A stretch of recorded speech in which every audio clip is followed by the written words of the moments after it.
Teacher മുട്ടയിട്ടത് എന്റെ സ്ലേറ്റിൽ. എവിടെ മുട്ടയിട്ട? സ്ലേറ്റിൽ. ഞാനിട്ട മുട്ട വീട്ടിലെത്തും വരെ മായല്ലെന്നൊരു ശകാരവും. ടീച്ചർ ഇട്ട മുട്ട എവിടെ ഇട്ടത്? സ്ലേറ്റിലിട്ടത്. അത് വീട്ടിലെത്തുന്നത് വരെ മാഞ്ഞു പോകാൻ പാടില്ലെന്ന് എങ്ങനെ പറഞ്ഞു? ഞാനിട്ട മുട്ട. അങ്ങനെയല്ല ടീച്ചർ പറഞ്ഞിട്ടുണ്ടാവുക. ഈ മാർക്ക് വീട്ടിലെത്തും വരെ മാഞ്ഞു പോകരുത് എന്ന് പറഞ്ഞിട്ടുണ്ടാവും. കാരണം എന്താ? ഈ 0 മാർക്ക് കിട്ടിയത് വീട്ടിലുള്ളവരും കൂടി അറിയണം. അതിന് വേണ്ടിയിട്ട് പറയണം. പക്ഷേ ബഷീർ എന്ത് ചെയ്തെന്ന് അറിയോ?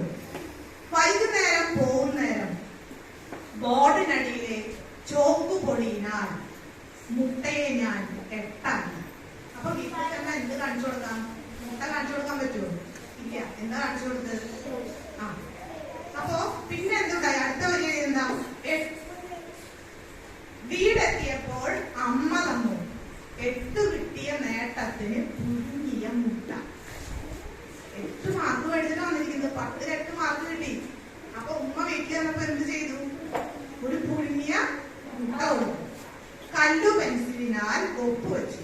കല്ല് പെൻസിൽ, നല്ല കല്ലുള്ള പെൻസിലുണ്ട്, പെട്ടെന്ന് പൊട്ടിപ്പോവാതെ. അതുകൊണ്ട് ഉമ്മ എന്ത് ചെയ്തു? ആ 8ന്റെ താഴത്ത് ഒരു ഒപ്പിട്ടു.